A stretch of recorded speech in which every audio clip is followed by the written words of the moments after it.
savez, ce qui me terrifie vraiment en tant que psychiatre, après 40 ans de pratique, c'est de voir ces femmes magnifiques, intelligentes, pleines de vie, qui arrivent dans mon cabinet avec ce regard éteint parce qu'elles viennent de tomber amoureuses à 60 ans et que tout leur entourage leur dit qu'elles sont ridicules, qu'à leur âge on ne fait plus ces bêtises, qu'elles devraient se contenter de leurs petits-enfants et de leur tisane du soir. Et moi, je les regarde et je vois cette étincelle dans leurs yeux qui se bat contre la honte qu'on leur a inculquée, cette flamme qui refuse de s'éteindre malgré les décennies de conditionnement social qui leur hurlent qu'une femme de 60 ans n'a plus le droit de désirer, de vibrer, de se sentir vivante dans les bras d'un homme.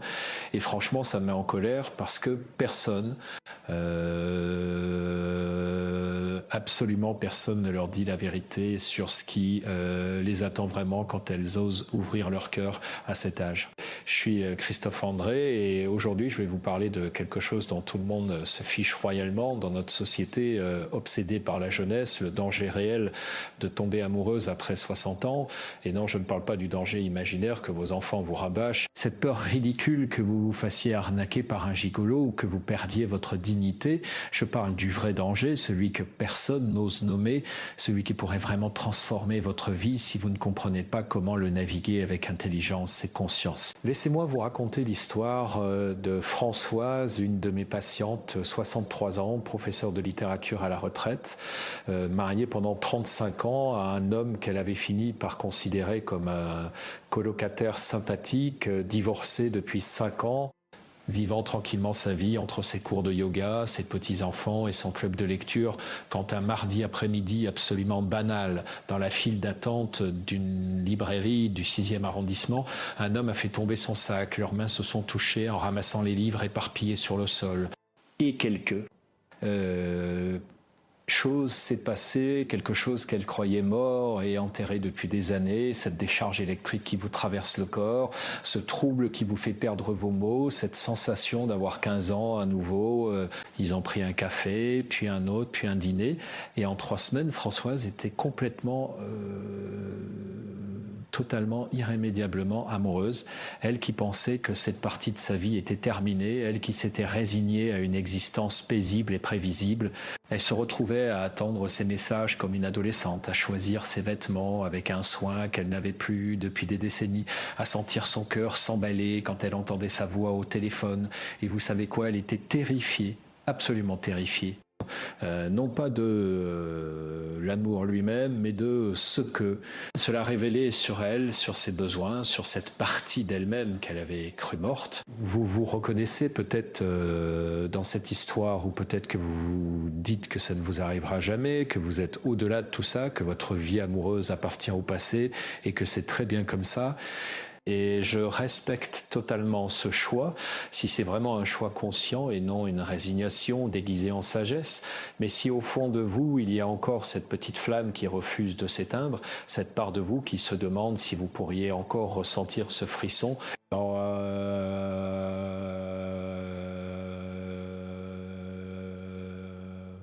parce que ce que je vais vous dire pourrait littéralement changer votre perception de tout ce qui vous attend dans les années à venir. D'ailleurs, si vous êtes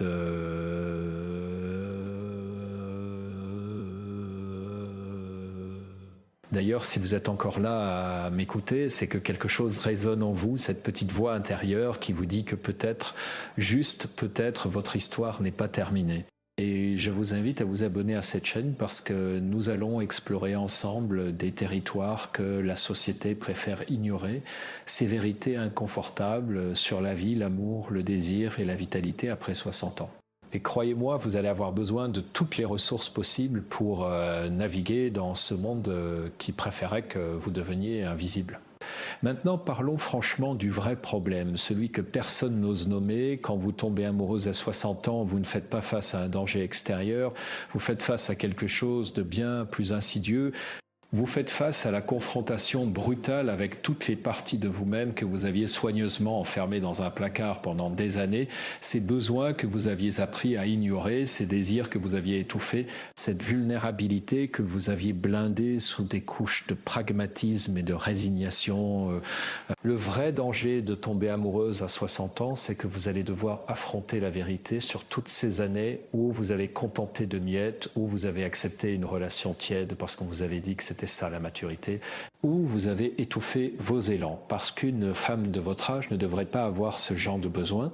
Et cette confrontation peut être absolument dévastatrice si vous n'êtes pas préparé, si vous n'avez pas les outils pour comprendre ce qui vous arrive. Écoutez-moi bien, parce que ce que je vais vous dire maintenant est crucial. Si vous ne comprenez pas la mécanique psychologique et neurologique de ce qui se passe quand vous tombez amoureuse à cet âge, si vous ne saisissez pas les enjeux réels au-delà des clichés ridicules qu'on vous sert, vous risquez de passer à côté de quelque chose d'extraordinaire, ou pire encore, de vous brûler les ailes de manière spectaculaire.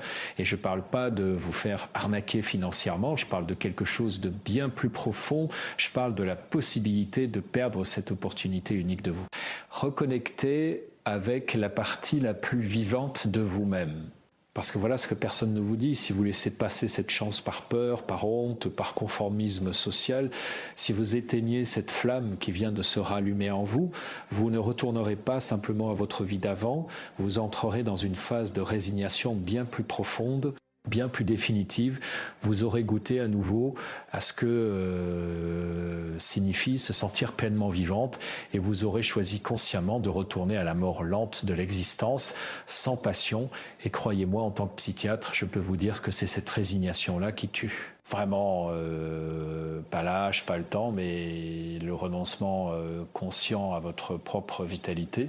Et pendant que vous vous résignez en vous disant que c'était une folie passagère, que vous devez être raisonnable, pendant que vous étouffez cette part de vous qui vient de se réveiller, il y a d'autres femmes de votre âge qui osent, qui prennent ce risque, qui construisent des relations passionnées et profondes, qui redécouvrent leur corps, leurs désirs, leur capacité à vibrer. Et elles ne sont pas plus jeunes que vous, pas plus belles, pas plus chanceuses. Elles ont juste compris quelque chose que vous êtes en train d'apprendre maintenant. Laissez-moi vous expliquer ce qui se passe vraiment dans votre cerveau quand vous tombez amoureuse à 60 ans, parce que c'est fascinant et que comprendre la science derrière vos émotions va vous donner un pouvoir immense. Contrairement à ce que vous pourriez penser, votre cerveau à 60 ans est parfaitement capable de produire les mêmes cocktails neurochimiques qu'à 20 ans. La dopamine, l'ocytocine, la sérotonine, toute cette chimie de l'amour fonctionne encore parfaitement. En fait, elle fonctionne même mieux dans un sens parce que vous avez maintenant la maturité émotionnelle pour comprendre et apprécier ce qui vous arrive. Le problème, c'est que votre cerveau a aussi accumulé des décennies de conditionnement, de croyances limitantes, de peurs apprises. Et quand cette chimie de l'amour se déclenche, elle entre en conflit direct avec toutes ces barrières mentales que vous avez construites. C'est comme si une partie de vous criait « oui, oui, oui » pendant qu'une autre partie hurlait « danger, danger, danger ». Et ce conflit interne peut être absolument épuisant si vous ne comprenez pas ce qui se passe. Françoise, dont je vous parlais tout à l'heure, est revenue me voir 3 semaines après leur première rencontre. Elle était dans un état de panique totale. Elle me disait « Christophe, je ne dors plus, je ne mange plus, je pense à lui constamment et je me sens ridicule. J'ai 63 ans, je ne devrais pas être dans cet état, qu'est-ce qui ne va pas chez moi ?» Et j'ai dû lui expliquer qu'au contraire, tout allait parfaitement bien chez elle, que son cerveau fonctionnait exactement comme il était censé fonctionner, que ce qu'elle prenait pour un dysfonctionnement était en réalité le signe que sa capacité à ressentir profondément était intacte. Mais voilà le piège, et c'est là que ça devient vraiment dangereux. Quand vous tombez amoureuse à 20 ans, vous avez toute une vie devant vous pour expérimenter, vous tromper, recommencer. Quand vous tombez amoureuse à 60 ans, vous savez que le temps est compté.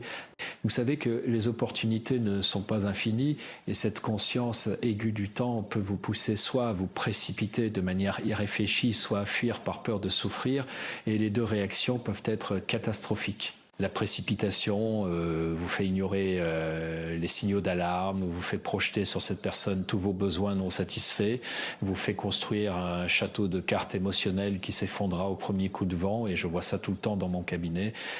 Des femmes brillantes qui deviennent aveugles parce qu'elles ont tellement peur que ce soit leur dernière chance, qu'elles s'accrochent à n'importe quoi, à n'importe qui, même quand tous les signaux leur disent que cette personne n'est pas celle qu'elles croient. Mais la fuite est tout aussi destructrice, peut-être même plus, parce qu'elle vous condamne à vivre avec le regret, avec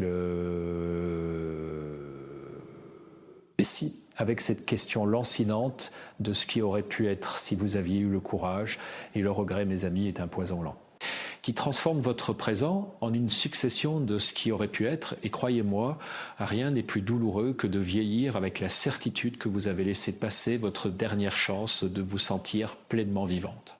Et ce n'est pas tout, il y a quelque chose d'encore plus insidieux qui se passe quand vous étouffez cette capacité à aimer qui vient de se réveiller en vous, vous envoyez un message très clair à votre inconscient, vous lui dites que vous n'êtes plus digne de passion, que vous n'êtes plus digne de désir, que votre temps est passé, et cet auto-sabotage devient une prophétie autoréalisatrice. Vous commencez vraiment à vous éteindre, à vous retirer de la vie, à devenir cette vieille dame résignée que la société attend que vous soyez. Maintenant, imaginez l'alternative, imaginez que pendant que vous vous éteignez par peur ou par conformisme, cet homme que vous auriez pu aimer rencontre une autre femme, une femme qui a le courage que vous n'avez pas eu, qui ose s'ouvrir malgré la peur, et qu'il construit avec elle cette relation profonde et passionnée que vous auriez pu avoir, imaginez-les ensemble dans 5 ans, 10 ans, vivant pleinement pendant que vous vous morfondez dans vos regrets. Et ne me dites pas que ça n'arrivera pas parce que je le vois arriver tout le temps. Les hommes de 60 ans et plus ne restent pas seuls longtemps quand ils sont disponibles et intéressants. Ils ont l'embarras du choix, et contrairement aux femmes, on ne leur a pas inculqué cette honte d'avoir des besoins affectifs et sexuels à leur âge. Ils prennent ce qu'ils veulent sans culpabilité. Et si vous n'êtes pas prête à vous battre pour votre propre bonheur, si vous n'êtes pas prête à dépasser vos peurs et vos conditionnements, quelqu'un d'autre le fera à votre place. Et le pire dans tout ça, c'est que vous ne pourrez même pas lui en vouloir. Vous ne pourrez en vouloir qu'à vous-même, à votre lâcheté, à votre incapacité à saisir cette chance quand elle s'est présentée. Et cette culpabilité-là, cette rage contre vous-même, elle peut vous dévorer de l'intérieur pendant des années.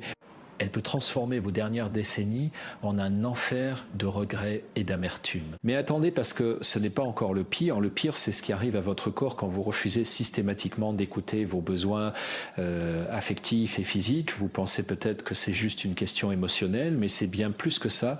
Votre corps a besoin de connexion, de toucher, d'intimité, et quand vous le privez de ça par choix conscient, vous déclenchez toute une cascade de conséquences physiologiques. Les études sont formelles là-dessus. Les personnes âgées qui maintiennent une vie affective et intime active ont une meilleure santé cardiovasculaire, un système immunitaire plus fort, une meilleure fonction cognitive, moins de dépression, moins d'anxiété, une meilleure qualité de sommeil. Je pourrais continuer pendant des heures. L'intimité physique et émotionnelle n'est pas un luxe, c'est une nécessité biologique, et quand vous vous en privez, vous accélérez littéralement votre vieillissement. Donc en refusant d'explorer cette possibilité d'amour qui s'offre à vous, en éteignant cette flamme par peur ou par honte, vous ne protégez pas votre dignité comme vous le pensez, vous ne faites pas preuve de sagesse, vous êtes en train de choisir activement une mort plus rapide et plus triste. Et je sais que ça sonne dramatique, mais c'est la vérité scientifique. Le corps sans amour se dégrade plus vite, c'est un fait médical, pas une métaphore romantique. Et pendant que votre corps se dégrade dans la solitude que vous vous êtes imposée, pendant que vous vous convainquez que c'est très bien comme ça, que vous êtes au-dessus de ces besoins primitifs, il y a des femmes de 70 ans, de 75 ans, de 80 ans même, qui vivent des histoires d'amour passionné, qui font l'amour régulièrement, qui sentent désirés, désirables, qui rayonnent de cette énergie vitale que seule l'intimité authentique peut donner. Vous savez, ce qui est vraiment tragique, c'est que ces femmes ne sont pas différentes de vous, elles ont juste fait un choix différent, elles ont choisi de dire oui à la vie même quand c'était terrifiant, même quand leur entourage les jugeait, même quand elles avaient peur de souffrir. Elles ont choisi le risque de vivre plutôt que la sécurité de mourir lentement. Et maintenant, elles récoltent les bénéfices de ce courage pendant que vous vous demandez ce qui aurait pu être. Mais voilà la bonne nouvelle, et accrochez-vous bien parce que c'est là que tout change. Il n'est jamais trop tard pour faire ce choix. Tant que vous respirez encore, vous avez la possibilité de choisir la vie, de choisir l'amour. de choisir, de vous ouvrir à cette possibilité terrifiante et magnifique de ressentir à nouveau. Et je vais vous donner maintenant les outils concrets pour le faire de manière intelligente, consciente, sans vous perdre vous-même dans le processus. Première chose absolument fondamentale que vous devez comprendre, tomber amoureuse à 60 ans n'est pas la même chose que tomber amoureuse à 20 ans. Et vous ne devez surtout pas aborder ça de la même manière. À 20 ans, vous pouvez vous permettre d'être inconsciente, de vous laisser emporter par les émotions, de faire des erreurs monumentales parce que vous avez le temps de vous reconstruire. À 60 ans, vous n'avez pas ce luxe, vous devez être stratégique tout en restant ouverte, consciente tout en restant vulnérable, et c'est un équilibre délicat mais absolument essentiel. La première compétence que vous devez développer, c'est ce que j'appelle l'observation consciente de vos émotions. Quand vous sentez cette montée d'excitation, ce trouble, cette obsession naissante pour cette personne, au lieu de soit vous y abandonner complètement, soit la réprimer totalement, vous allez apprendre à l'observer comme si vous étiez une scientifique étudiant, un phénomène fascinant. Vous allez vous dire, tiens, mon cerveau produit de la dopamine en ce moment, c'est intéressant, je me sens attiré, je note cette information sans jugement et sans action immédiate.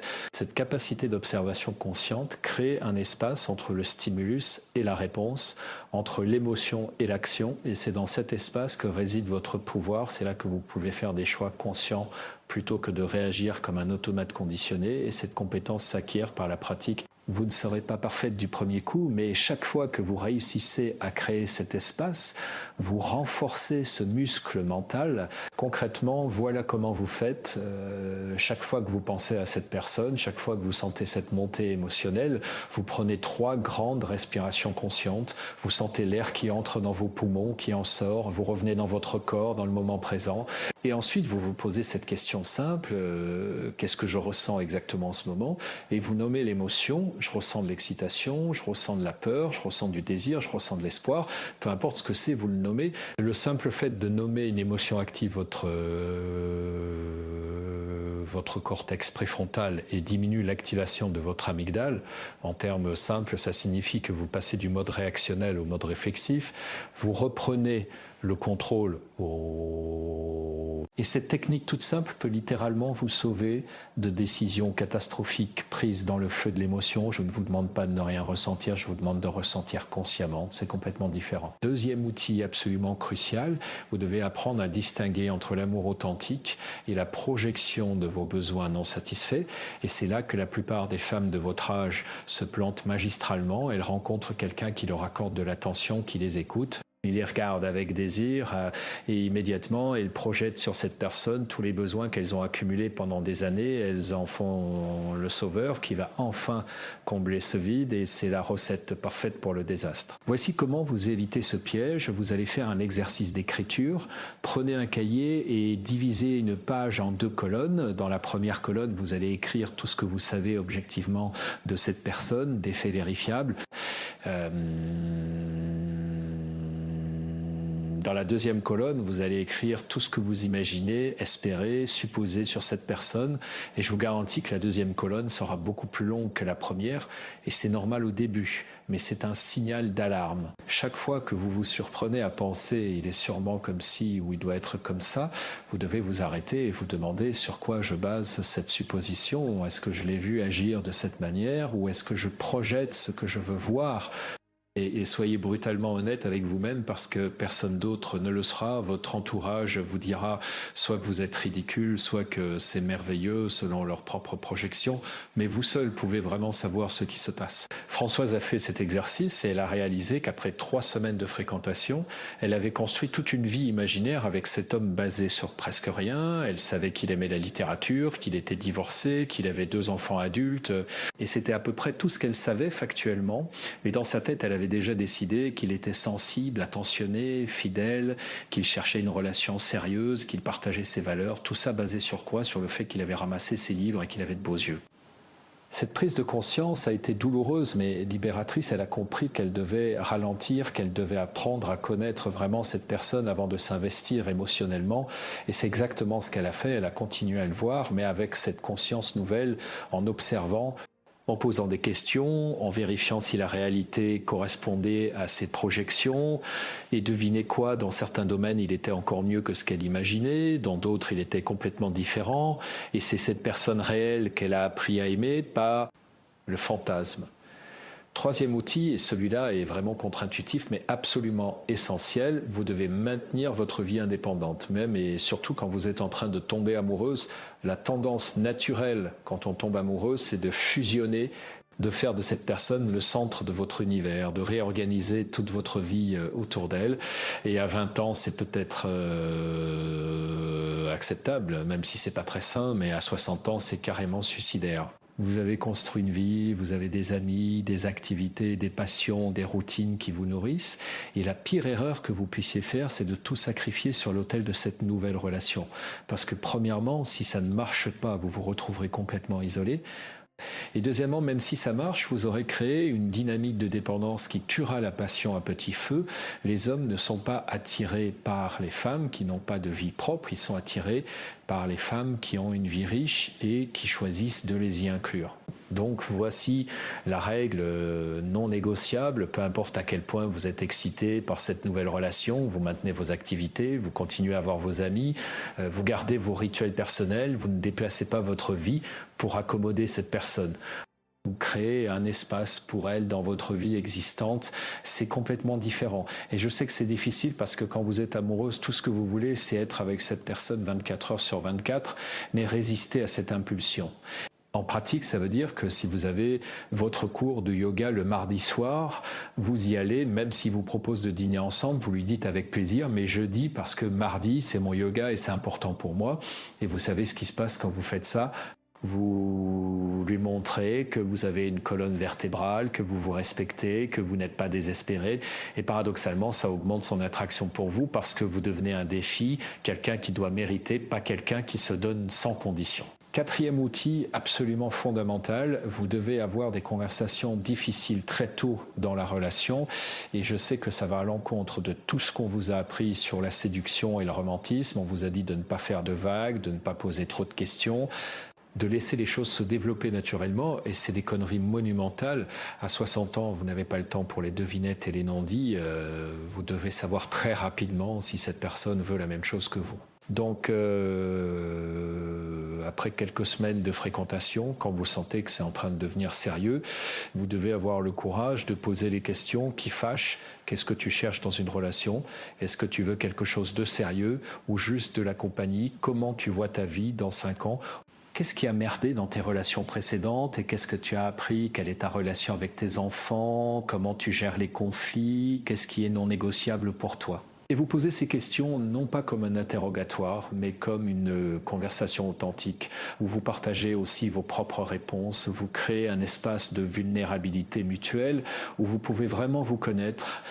Et oui, c'est terrifiant parce que ces réponses pourraient vous décevoir. Elles pourraient révéler que vous n'êtes pas compatibles, mais n'est-il pas mieux de le savoir maintenant, plutôt que dans 6 mois ou 1 an, quand vous serez encore plus investi émotionnellement? Françoise a eu cette conversation après 1 mois de fréquentation et elle a découvert que cet homme sortait d'une séparation très récente, qu'il n'était pas du tout sûr de vouloir se réengager, qu'il appréciait sa compagnie mais qu'il voyait aussi d'autres femmes. Et cette révélation a été douloureuse, mais elle lui a permis de faire un choix conscient. Elle a décidé de continuer à le voir, mais sans s'investir émotionnellement davantage, en gardant ses options ouvertes aussi. Et devinez quoi? Le fait qu'elle ne soit pas désespérée, qu'elle ne le supplie pas de s'engager, ça l'a rendu beaucoup plus intéressée. 5e outil, et celui-là concerne votre corps et votre sexualité, parce qu'on ne peut pas parler d'amour après 60 ans sans parler de sexe. Et je sais que c'est un sujet tabou, que la société préfère imaginer que les personnes âgées n'ont plus de sexualité. Mais la réalité, c'est que le désir ne disparaît pas avec l'âge, il se transforme. Et si vous tombez amoureuse à 60 ans, il y a de fortes chances que la dimension sexuelle fasse partie de l'équation. Et là, vous allez peut-être faire face à des peurs très profonde, peur que votre corps ne soit plus désirable, peur de ne plus savoir comment faire, peur de la comparaison avec des femmes plus jeunes, peur de ne plus ressentir de plaisir. Et toutes ces peurs sont légitimes, mais elles sont aussi largement basées sur des mythes que je vais déconstruire. Maintenant, votre corps à 60 ans est différent de ce qu'il était à 30 ans, c'est vrai, mais différent ne veut pas dire moins désirable. Les hommes de votre génération qui sont émotionnellement matures ne cherchent pas un corps de magazine. Ils cherchent une femme qui habite son corps avec confiance, qui connaît son plaisir, qui peut communiquer ses besoins. Et ça, ce sont des qualités que vous avez beaucoup plus de chances d'avoir à 60 ans qu'à 20 ans. Donc, au lieu de voir votre corps comme un handicap, voyez-le comme un atout. Vous savez ce qui vous plaît, vous n'avez plus besoin de faire semblant, vous pouvez demander ce que vous voulez, c'est incroyablement sexy. Mais pour habiter votre corps avec confiance, vous devez d'abord vous réconcilier avec lui. Et ça commence par arrêter de le regarder avec les yeux d'une société qui valorise uniquement la jeunesse. Vous devez développer votre propre regard, un regard qui voit la beauté dans les marques du temps, dans les cicatrices, dans les rondeurs, dans tout ce qui raconte votre histoire. Et je ne vous demande pas de vous trouver belle selon les standards conventionnels, je vous demande de vous trouver digne de désir et de plaisir, c'est différent. Concrètement, voici un exercice que je donne à mes patientes. Chaque jour, pendant 2 semaines, vous allez passer 5 minutes nues devant un miroir et au lieu de cataloguer tout ce qui ne va pas, vous allez remercier chaque partie de votre corps pour ce qu'elle vous a permis de vivre. Merci mes jambes de m'avoir porté pendant 60 ans, merci mon ventre d'avoir porté mes enfants, merci mes mains d'avoir caressé, créé, soigné, merci mes seins d'avoir nourri et donné du plaisir. Et vous faites ça jusqu'à ce que votre regard change. Et concernant la sexualité elle-même, vous devez savoir que le plaisir à 60 ans peut être aussi intense, sinon plus qu'à 20 ans. Les changements hormonaux peuvent affecter la lubrification et la sensibilité, mais il y a des solutions simples, lubrifiantes, plus pour les préliminaires. Communication ouverte avec votre partenaire.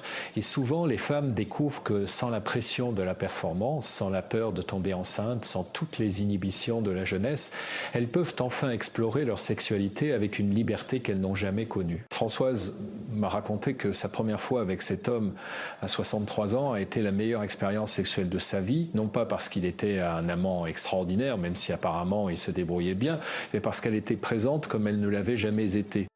Elle n'était pas dans sa tête à s'inquiéter de son apparence ou de sa performance, elle était dans son corps à ressentir chaque sensation et cette présence a transformé l'acte en quelque chose de transcendant.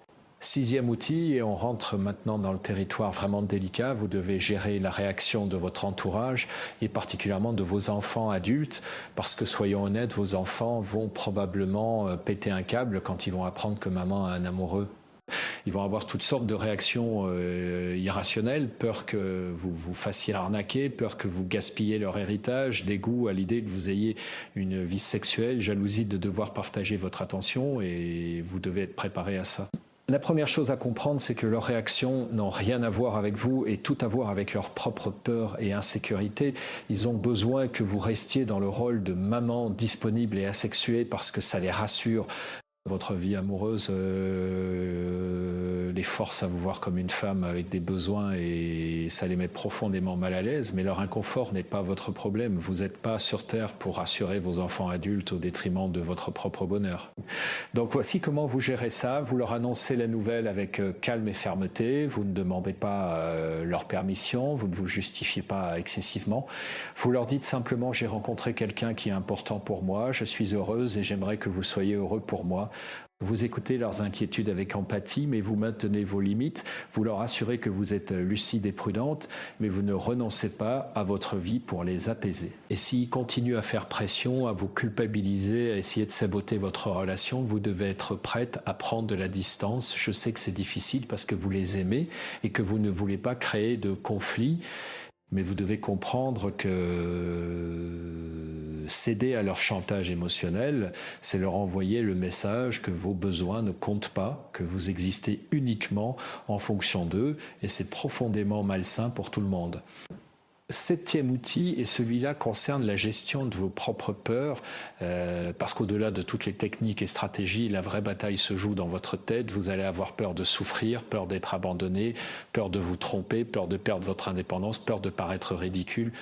Et toutes ces peurs vont essayer de vous convaincre, de fuir, de vous protéger, de retourner dans votre zone de confort. Et voici ce que vous devez comprendre. La peur est normale, elle est même saine. Elle vous indique que vous êtes en train de prendre un risque, que vous sortez de votre zone de confort. Mais la peur ne doit pas être votre guide, elle doit être une information parmi d'autres. Vous l'écoutez, vous la reconnaissez. Et ensuite, vous agissez selon vos valeurs et vos désirs profonds, pas selon vos peurs. Concrètement, quand une peur surgit, vous allez faire cet exercice, vous allez imaginer le pire scénario possible, vraiment le pire, il vous quitte, vous souffrez terriblement, vous avez l'impression que votre cœur va exploser et ensuite vous allez vous demander est-ce que je survivrai à ça ? Et la réponse est toujours oui, vous avez survécu à 60 ans de vie, vous avez survécu à des ruptures, des deuils, des trahisons, des déceptions. Vous êtes une survivante, la souffrance ne vous tuera pas. Et ensuite, vous allez comparer cette peur avec l'autre option, ne jamais essayer, vivre avec le regret, vous éteindre lentement dans la sécurité de votre solitude. Et vous allez vous demander laquelle de ces deux souffrances est la souffrance aiguë d'une rupture qui guérira avec le temps ou la souffrance chronique du regret qui vous accompagnera jusqu'à votre mort. Et quand vous posez la question comme ça, la réponse devient évidente. 8e outil, et on approche de la fin, vous devez apprendre à communiquer vos besoins clairement et sans vous excuser. Une des plus grandes erreurs que font les femmes de votre génération, c'est qu'elles ont été conditionnées à être accommodantes, à ne pas faire à mettre les besoins des autres avant les leurs, et elles apportent ce conditionnement dans leur nouvelle relation avec des résultats désastreux. Vous devez désapprendre ce comportement, vous devez apprendre à dire « je veux, j'ai besoin, ça ne me convient pas », sans vous sentir coupable, sans vous excuser, sans minimiser vos besoins. Et je sais que ça va vous sembler égoïste au début parce qu'on vous a appris que l'égoïsme était le pire des péchés pour une femme. Mais il y a une différence énorme entre l'égoïsme et le respect de soi. L'égoïsme, c'est prendre sans considération pour l'autre. Le respect de soi, c'est connaître et communiquer vos limites. Par exemple, si vous n'êtes pas à l'aise avec le rythme auquel la relation progresse, vous le dites, j'apprécie beaucoup notre temps ensemble, mais j'ai besoin d'aller plus lentement. Si vous voulez plus d'engagement, vous le demandez. Je ressens quelque chose de profond pour toi et j'ai besoin de savoir si c'est réciproque et où tu vois cette relation aller, si quelque chose vous blesse, vous l'exprimez. Quand tu as fait ça, j'ai ressenti ça et j'ai besoin que ça ne se reproduise pas. Et vous observez comment il réagit à vos besoins exprimés. Un homme émotionnellement mature va respecter vos limites, va apprécier votre honnêteté, va travailler avec vous pour trouver des compromis. Un homme mature va se sentir attaqué, va minimiser vos besoins, va essayer de vous faire sentir coupable de les avoir exprimés. Et cette différence de réaction vous dit tout ce que vous avez besoin de savoir sur si cette relation a un avenir. 9e outil, et c'est peut-être le plus important de tous, vous devez cultiver votre propre complétude. Vous ne devez jamais, jamais faire de cette relation, de cette personne, la source de votre bonheur. Elle peut y contribuer, elle peut l'enrichir, mais elle ne peut pas être la source. Parce que si elle l'est, vous êtes dans une position de dépendance et la dépendance tue l'amour, elle le transforme en besoin, en attachement anxieux, en peur permanente de perdre l'autre. Votre bonheur doit venir de votre relation avec vous-même, de votre capacité à vous nourrir émotionnellement, intellectuellement, spirituellement, de votre réseau d'amis, de vos passions, de votre contribution au monde. Et quand vous avez ça, quand vous êtes complète en vous-même, alors vous pouvez entrer en relation avec quelqu'un, non pas parce que vous avez besoin d'eux, mais parce que vous choisissez de partager votre vie avec eux. Et cette différence, concrètement, ça veut dire que vous devez avoir des pratiques quotidiennes qui vous reconnectent à vous-même, méditation, écriture, marche dans la nature, temps de solitude, peu importe ce qui fonctionne pour vous, mais vous devez avoir ces moments où vous revenez à vous, où vous remplissez de votre propre présence. Et vous maintenez ces pratiques même, et surtout quand vous êtes en relation, parce que c'est quand vous êtes amoureuse que vous avez le plus besoin de rester ancré en vous-même. 10e et dernier outil, vous devez être prête à partir si la relation ne vous nourrit pas. Et je sais que ça semble contradictoire après tout ce que je viens de vous dire sur l'importance de s'ouvrir à l'amour. Mais il y a une différence entre s'ouvrir à l'amour et s'accrocher à une relation qui ne fonctionne pas par peur d'être seul. Vous devez avoir des critères non négociables et vous devez être prête à partir s'ils ne sont pas remplis. Vos critères non négociables ne doivent pas être superficiels. Je ne parle pas de sa situation financière ou de son apparence. Je parle de choses fondamentales. Est-ce qu'il vous respecte? Est-ce qu'il vous écoute vraiment? Est-ce qu'il fait des efforts pour comprendre votre monde intérieur? Est-ce qu'il est capable de vulnérabilité émotionnelle? Est-ce qu'il prend sa part de responsabilité dans les conflits? Est-ce qu'il vous soutient dans votre croissance? Est-ce que vous vous sentez plus vous-même avec lui ou moins? Et si après quelques mois, vous réalisez que ces critères ne sont pas remplis, si vous vous sentez constamment anxieuse, si vous devez vous diminuer pour le satisfaire, si vous vous sentez seul même quand vous êtes avec lui, alors vous devez avoir le courage de partir. Et je sais que c'est terrifiant parce que vous vous dites que c'était peut-être votre dernière chance, mais je vous promets que rester dans une relation qui vous diminue est pire que la solitude, bien pire. Françoise a dû faire ce choix après 6 mois. Elle a réalisé que cet homme qu'elle avait idéalisé était émotionnellement indisponible, qu'il aimait l'idée d'elle, mais qu'il ne faisait pas vraiment l'effort de la connaître vraiment, qu'il voulait une compagne qui s'adapte à sa vie, mais qui n'était pas prêt à faire de place pour elle dans la sienne. Et ça lui a brisé le cœur de partir, mais elle l'a fait, et vous savez ce qui s'est passé. 3 mois plus tard, elle a rencontré quelqu'un d'autre, quelqu'un qui était vraiment disponible émotionnellement, quelqu'un qui voulait vraiment la connaître, qui faisait de la place pour elle dans sa vie, qui la respectait profondément. Et elle m'a dit, Christophe, si je n'avais pas eu le courage de quitter le premier, je n'aurais jamais été disponible pour rencontrer le second. Et maintenant, à 65 ans, elle vit la relation la plus épanouissante de sa vie. Alors voilà ce que je veux que vous compreniez vraiment profondément. Tomber amoureuse à 60 ans est dangereux, c'est vrai, mais pas pour les raisons que la société vous dit c'est dangereux, parce que ça va vous forcer à affronter toutes les parties de vous-même que vous aviez enfouies. Ça va vous demander un courage immense, ça va vous obliger à grandir d'une manière que vous n'aviez pas anticipée, mais c'est aussi l'opportunité la plus extraordinaire qui puisse vous être offerte à ce stade de votre vie. C'est l'opportunité de vous prouver que vous êtes encore vivante, que vous êtes encore capable de ressentir profondément, que vous êtes encore digne de passion et de désir, que votre histoire n'est pas terminée. Et cette preuve-là, cette reconquête de votre vitalité, elle va rayonner dans tous les aspects de votre vie. Pas seulement dans votre vie amoureuse, elle va vous redonner cette étincelle dans les yeux, cette énergie dans le corps, cette joie de vivre que vous pensiez avoir perdue. Mais pour saisir cette opportunité, vous devez être prête à faire le travail, vous devez être prête à observer vos émotions sans vous y noyer, à distinguer la réalité de vos projections, à maintenir votre indépendance, à avoir des conversations difficiles, à gérer les réactions de votre entourage, à affronter vos peurs, à communiquer vos besoins, à cultiver votre complétude. Et à partir, si nécessaire, c'est beaucoup de travail, je sais, mais vous êtes capable de le faire. Vous avez survécu à 60 ans de vie, vous avez navigué des situations bien plus difficiles que celle-ci, vous avez en vous toutes les ressources nécessaires, vous devez juste les activer, les réveiller, les mettre au service de votre propre épanouissement. Et je sais que vous pouvez le faire parce que je l'ai vu arriver des centaines de fois dans mon cabinet, des femmes qui arrivent terrifiées et qui repartent transformées. Et je veux que vous compreniez quelque chose de fondamental, vous n'êtes pas en compétition avec les femmes plus jeunes, vous jouez dans une catégorie complètement différente. Les hommes qui sont attirés par vous ne cherchent pas une jeune femme, ils cherchent une femme accomplie, mature, qui sait qui elle est, qui a de la profondeur, de la sagesse, de l'expérience. Et ça, c'est quelque chose qu'une femme de 30 ans ne peut tout simplement pas offrir. Votre âge n'est pas un handicap, c'est un atout. Si vous savez l'utiliser, vous avez une liberté que vous n'aviez pas à 30 ans, vous n'avez plus besoin de plaire à tout le monde, vous n'avez plus besoin de vous conformer aux attentes sociales, vous pouvez enfin être authentiquement vous-même. Et cette authenticité est magnétique, elle attire les bonnes personnes et repousse les mauvaises, c'est un filtre naturel. Et concernant votre corps, je veux que vous entendiez ça très clairement, votre corps à 60 ans raconte une histoire, chaque ride, chaque cicatrice, chaque marque du temps raconte un chapitre de votre vie, et cette histoire est belle, elle est digne, elle est sexy pour qui sait la lire.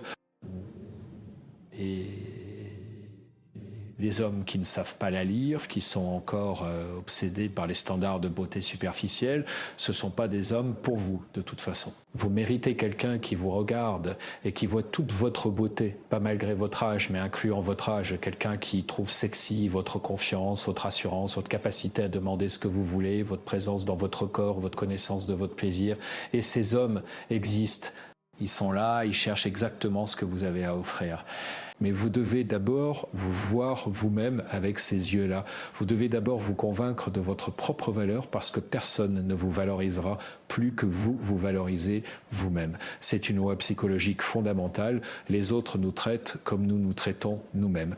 Donc, si vous vous traitez comme quelqu'un de diminué, de passé date, de moins désirable, c'est exactement comme ça que les autres vous traiteront. Mais si vous vous traitez comme la femme magnifique, accomplie, désirable que vous êtes vraiment, si vous habitez votre valeur sans vous excuser, sans vous diminuer, alors les autres n'auront pas d'autre choix que de vous voir de cette manière aussi. Vous créez votre propre réalité par la façon dont vous vous percevez.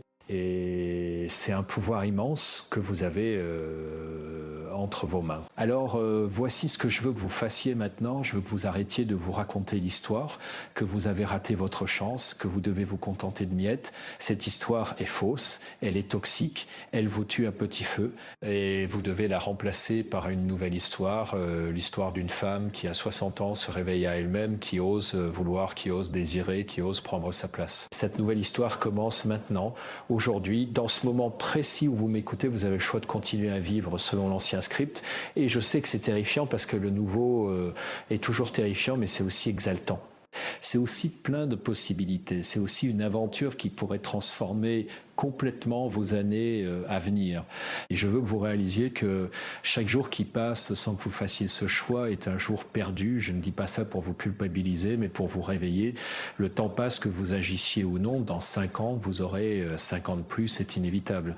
La question, c'est est-ce que dans 5 ans, vous regarderez en arrière avec satisfaction en vous disant « j'ai osé, j'ai vécu » ou avec regret en vous disant « j'ai eu peur, j'ai laissé passer ma chance ». Et si vous pensez que c'est égoïste de vous concentrer sur votre propre bonheur, que vous devriez vous sacrifier pour vos enfants, vos petits-enfants, votre famille, laissez-moi vous dire quelque chose. Une femme épanouie, heureuse, vivante est le plus beau cadeau que vous puissiez faire à votre entourage. Vous leur montrez qu'il est possible de s'épanouir à tout âge, vous leur donnez un modèle de vitalité et de courage, vous leur enseignez qu'on ne renonce jamais à soi-même. Vos petits-enfants vont grandir avec l'image d'une grand-mère qui ose vivre pleinement, qui ne se laisse pas dicter sa vie par les conventions sociales, qui suit son cœur même quand c'est difficile. Et cette image va les marquer bien plus profondément que celle d'une grand-mère résignée qui s'est sacrifiée pour les autres. Vous leur donnez la permission d'être eux-mêmes, de suivre leurs désirs, de ne jamais renoncer à leur vitalité. Et pour vos enfants adultes, même s'ils résistent au début, même s'ils sont mal à l'aise, au fond, ils ont besoin de vous voir comme une personne complète, pas juste comme leur mère. Ils ont besoin de couper le cordon ombilical émotionnel et de vous laisser vivre votre vie. Et votre bonheur va les forcer à faire ce travail de séparation qui est nécessaire pour leur propre maturité. Donc en réalité, en choisissant votre bonheur, vous les aidez à grandir. Maintenant, je veux aborder quelque chose dont on ne parle presque jamais, la dimension spirituelle de tomber amoureux à 60 ans. Et quand je dis spirituel, je ne parle pas de religion, je parle de cette connexion profonde avec la force de vie qui vous habite.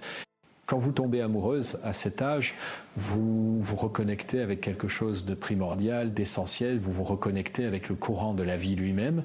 Pendant des années, peut-être, vous avez vécu en mode survie, en faisant ce qu'il fallait faire, en remplissant vos obligations, en jouant vos rôles.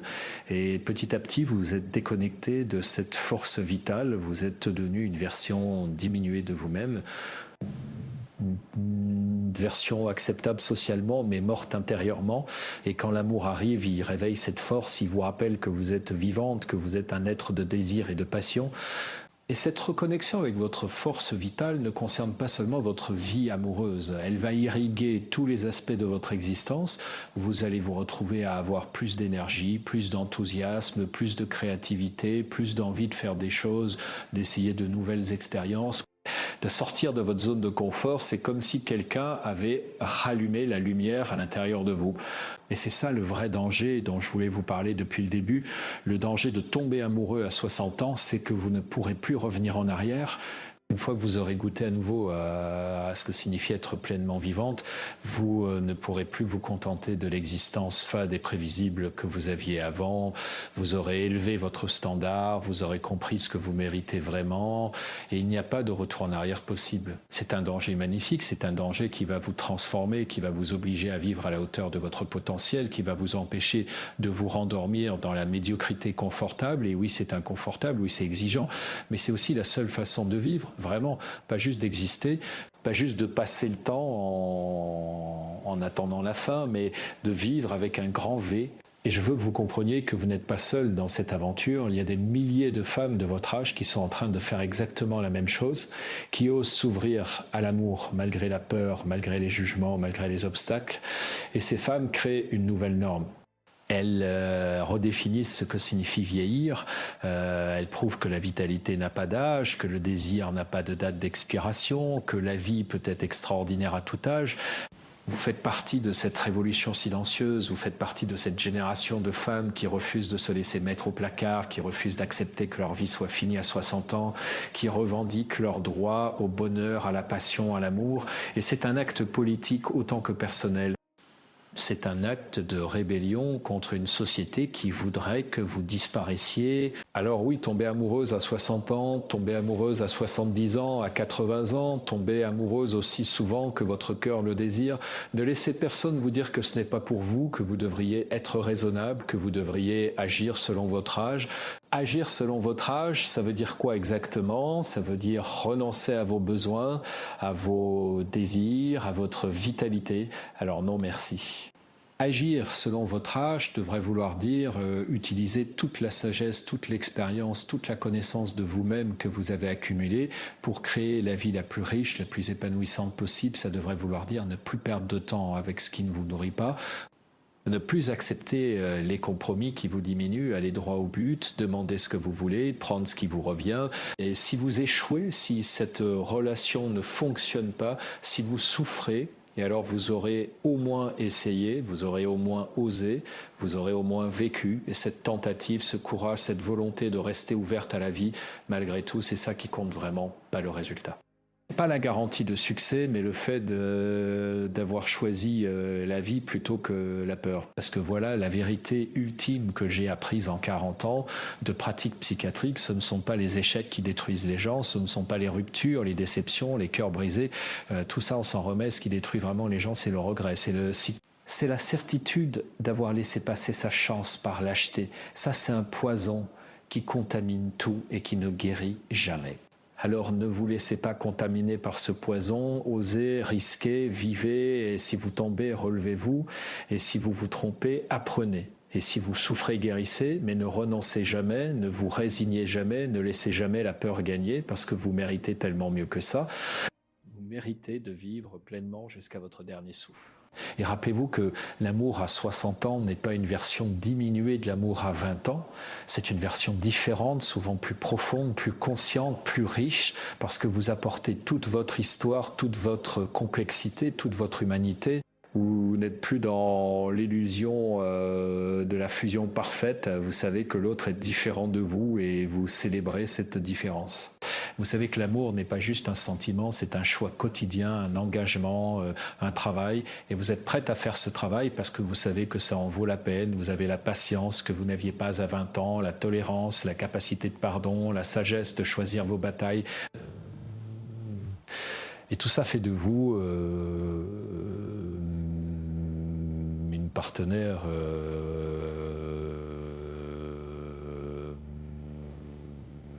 quelqu'un qui a la maturité de le reconnaître. Donc arrêtez de vous sous-estimer, arrêtez de penser que vous devez vous contenter de ce qui reste. Vous n'êtes pas un reste, vous êtes le plat principal, vous êtes le dessert, vous êtes le festin complet. Et l'homme qui aura la chance de vous avoir dans sa vie devra le mériter. Il devra se montrer à la hauteur de ce que vous êtes, et s'il ne l'est pas, vous aurez le courage de partir parce que vous savez maintenant que vous valez mieux. Et je veux terminer en vous disant ceci, peu importe ce qui arrive avec cette personne que vous venez de rencontrer ou que vous allez rencontrer, peu importe si ça marche ou si ça échoue, le simple fait que vous ayez eu le courage de vous ouvrir à cette possibilité, le simple fait que vous ayez choisi de dire oui à la vie plutôt que non, par peur, ça c'est déjà une victoire immense. Ça prouve que vous êtes vivante, que vous êtes courageuse, que vous refusez de vous résigner. Et cette victoire-là, personne ne pourra vous l'enlever. Elle est à vous pour toujours. Elle va vous transformer de l'intérieur. Elle va vous donner une force que vous ne soupçonniez pas. Elle va vous prouver que vous êtes capable de bien plus que ce que vous pensiez. Et cette connaissance va rayonner dans tous les aspects de votre vie, pas seulement dans votre vie amoureuse. Alors allez-y, sautez, osez, vivez et rappelez-vous que je suis avec vous dans cette aventure, que des milliers de femmes sont avec vous, que vous n'êtes pas seul, que vous faites partie de quelque chose de plus grand que vous, un mouvement de femmes qui refusent de disparaître, qui revendiquent leur leur droit à la vitalité, à la passion, à l'amour. Et ensemble, nous sommes en train de réécrire les règles du vieillissement. Votre vie n'est pas finie, elle commence peut-être seulement maintenant, vraiment, authentiquement, sans les masques, sans les compromis, sans les peurs qui vous ont retenu pendant des décennies. C'est votre moment, c'est votre temps, prenez-le, il vous appartient. Et personne, absolument personne n'a le droit de vous le retirer.